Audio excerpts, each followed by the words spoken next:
Hello, everyone. Professor Cornish here. Welcome to our presentation today on choice theories. Now, today we're going to be discussing hedonism, which is really the foundation of rational choice theory. We'll also discuss rational choice theory and the deterrence doctrine. Now, before we get into what rational choice theory is, we first need to discuss what really its theoretical foundations are, and that's hedonism as well as egoism. Now, hedonism is basically one's pursuit of pleasure. And the theory states that we as humans, we enjoy pleasurable things, and we really are not fans of pain. So we're going to make the choice that's going to be more pleasurable, that's going to benefit us, and we're going to avoid things that are displeasurable, that are going to bring us pain.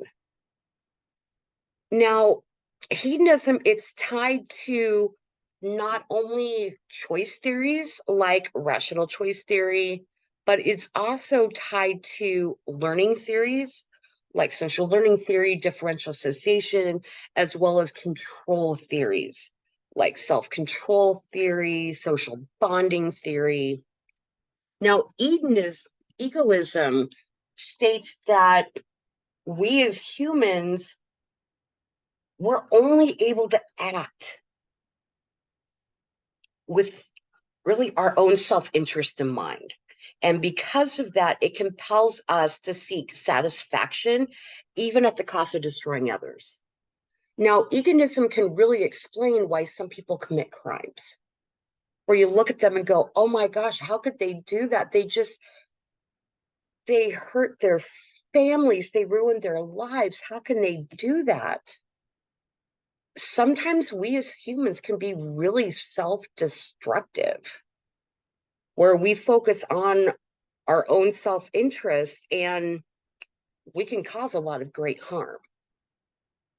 So sometimes if you tie egoism and hedonism together, we're going to seek what's pleasurable for us and avoid that pain, even if it ends up causing pain to others.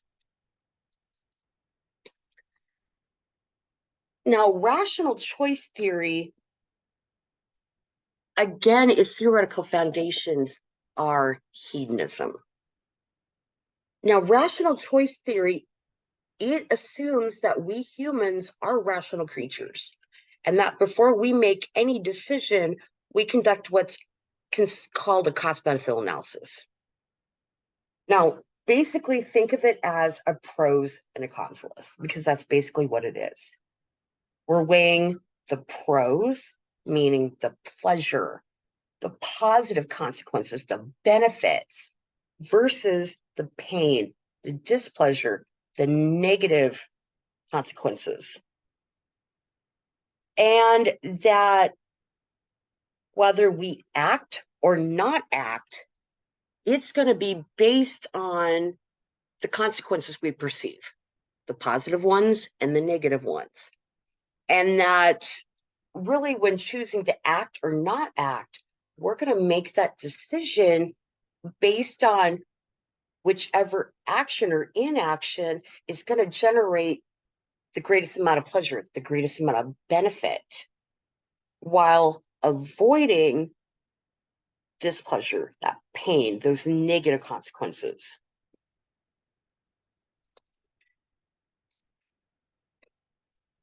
Now, under rational choice theory, crime is assumed to be a rational decision, really for a variety of reasons.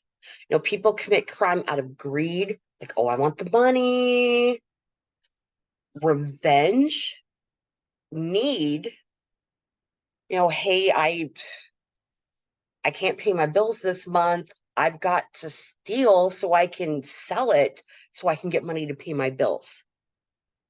Anger, lust, jealousy, thrill seeking, or vanity. That in most cases, we've got some reason why we're committing crime, some reason why that commission of crime, excuse me, why that commission of crime is going to be pleasurable. Now, the criminological side of rational choice theory, it focuses on the offender's motivation and determining really the appropriate means to meet those needs. So there is, with this part of rational choice theory, there is some linkage to like strain theory, where basically given our means, this is how we're going to act. You'll find that in criminology, a lot of the theories do have ties with one another. Some of that is purposeful, some of it's just happenstance. Now, pertaining to crime, the offender, before they commit a crime, they're going to conduct that cost-benefit analysis, that pros and cons list.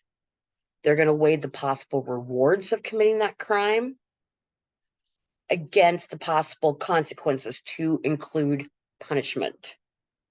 Hey, if I get arrested, I could get convicted, I could get sentenced to this sentence. I don't want to do that.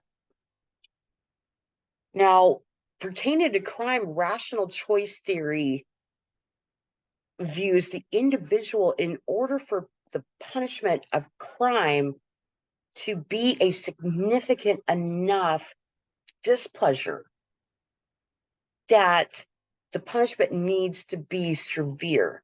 So it'll counteract any possible pleasure the commission of the crime would generate. And this is where we get to deterrence, because deterrence is the application of rational choice theory specifically to crime when we're talking about punishments. Now, with deterrence, the goal, which deterrence is one of the goals of punishment, but with deterrence, the goal is to deter, keep someone from committing a crime by offsetting that possible pleasure that could be produced from committing the crime, whether it's money, satisfaction, thrill seeking, etc., with the displeasure of possibly being arrested, convicted, incarcerated, etc. Now, deterrence assumes that criminal offenders are going to stop and conduct that cost-benefit analysis prior to committing their crime. I worked in the correctional field for multiple years. The vast majority of inmates I supervised all said they either didn't think about the consequences prior to acting, or, yeah, I knew I could go to prison and I didn't care. So with deterrence, in order for that punishment to be an effective deterrent, it actually has to be viewed as first, the person has to actually do that rational thought, that cost benefit analysis. And second, that punishment has to be viewed as severe by the person. And sometimes it's not. Sometimes the fact that you're arrested, convicted, punished, whether it's incarceration or something else, sometimes it's viewed as a badge of honor.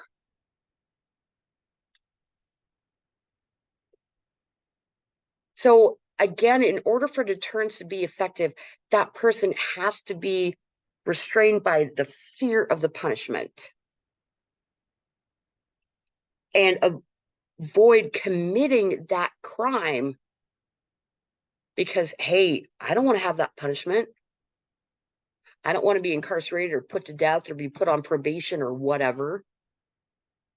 So the punishment for the individual has to be viewed as a severe enough negative consequence, that pain, that displeasure, to offset the possible pleasure the person could get from committing that crime. And oftentimes, as I stated, it's not. Now, in order for deterrence to be effective, the punishment, one, has to be severe in matching with the severity of the offense. So you can't give a life sentence to somebody convicted of shoplifting. The same token, you can't give a fine to somebody that committed first degree murder. So it has to be proportional, but just severe enough to create that displeasure, that pain. It has to be certain, meaning if you commit the crime, this is what's going to happen. Now, that does rely on the person knowing they're going to get caught. And also, deterrence relies on serenity or swiftness, meaning the punishment is going to occur within a short amount of time after the crime's committed. Now, with our current criminal justice system, that does not happen. It takes a bit to conduct an investigation to figure out who actually committed the crime. There's normally an investigation after the arrest. Then you've got all the pre-trial things, the trial things, and then then you have actual, the guilty verdict being handed down. Then you've got sentencing. There's a big chunk of time. In some jurisdictions, it takes more than a year for a case to even make it to court.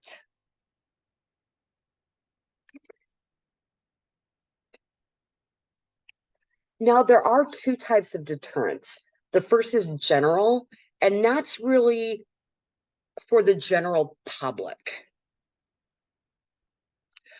Like, for example, one way that the criminal justice system actually keeps with a general deterrent is if you look on your state legislative website,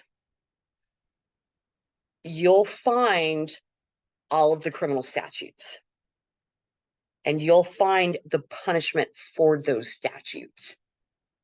That's a general deterrent. We're going to give you the information that, hey, if you decide you want to commit this crime, you could get this, this, and this. That's another reason why also in newspapers, websites, social media, they post who got arrested for what crime. They'll also post that they were found guilty, what their sentence was. That's meant to be a general deterrent. So the public knows you commit this crime, this is what you are likely to get. Then you have specific deterrence, which the punishment is administered, really, it's on the individual level, thus discouraging them from committing future crimes. So think of general, broad. We're looking at society. Specific, the individual offender. And now that we really have gone into what rational choice theory and deterrence are, let's start looking at modern examples of how it's used.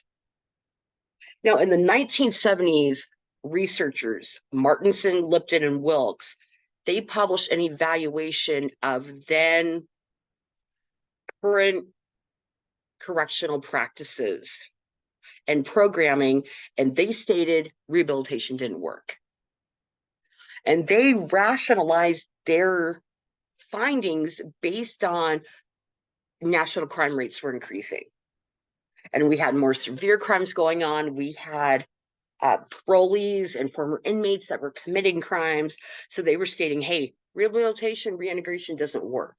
We need to focus on deterrence, incapacitation, retribution. So the punitive goals of punishment.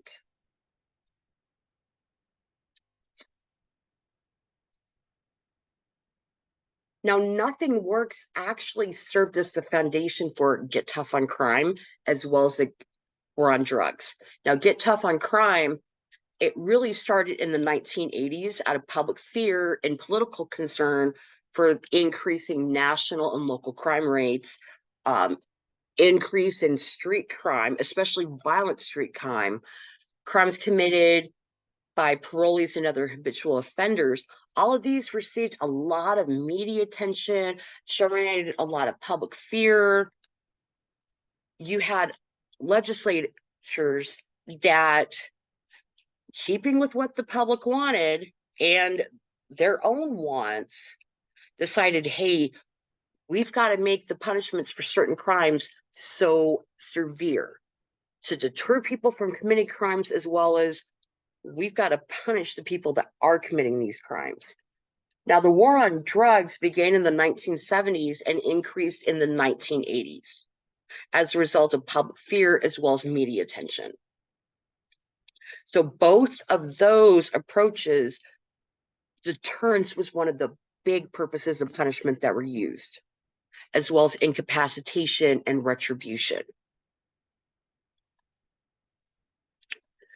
Now, examples of how rational choice theory and deterrence have really been used: increase in the severity of sentences, mandatory minimum sentences, and 3 strikes laws.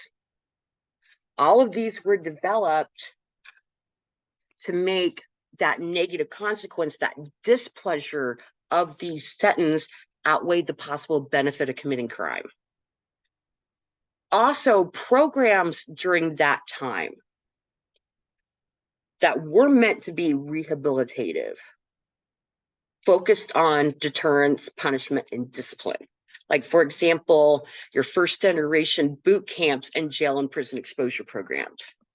Hey, we're going to expose you to the harsh realities of incarceration to scare you from continuing to commit crime. Mainly used for juveniles, but also young adults they were used for too. Now, research found that sole focus on deterrence doesn't work. Focus on deterrence, incapacitation, and retribution solely isn't effective. You have to bring the other goals in as well. Now, deterrence and rational choice was also used in significant Supreme Court of the United States SCOTUS cases involving juveniles. Roper v. Simmons, 2005 case that unconstitutionalized the execution of offenders that were juveniles when they committed their crimes. Graham v. Florida, 2010, unconstitutionalized the life without in non-homicide cases that were perpetrated by offenders that were juveniles at the time they committed the crime. And Miller v. Alabama, 2012, which unconstitutionalized the use of mandatory life without sentences for offenders that were juveniles when they committed the crime of murder.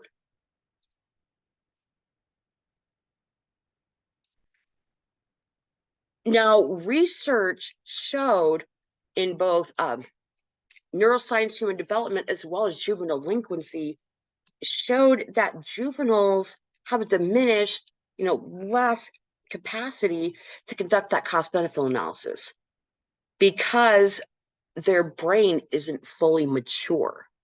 They lack life experience. They're easily influenced by outside sources such as family and friends, and they have the inability to change their circumstances. Meaning, if they're in a bad situation, dysfunctional family that's committing crime, they're in a high crime neighborhood, they're going to a school riddled by gangs, etc., they can't easily get themselves out of it. So, and this research was used in Roper, Graham, and Miller. And really, what the court found was focusing on deterrence for juveniles, you can't do it because you have a juvenile that their brain isn't fully matured. They have a lesser capacity to engage in that rational thought, to do that cost-benefit analysis. They have a very difficult time controlling their impulses. They lack future thinking, thinking about what could happen a month from now, 6 months, a year, 5 years, 10 years. And also they have a difficult ability to regulate their emotions. So with research, and SCOTUS used this, they're like, hey, when it comes to juveniles, we kind of can't sole focus on deterrence as a goal of punishment because juveniles have a hard time with that. So I hope all of you enjoyed the presentation. If you have any questions, comments, concerns, please feel free to get in touch with me. I hope you have a good rest of your day and stay safe out there.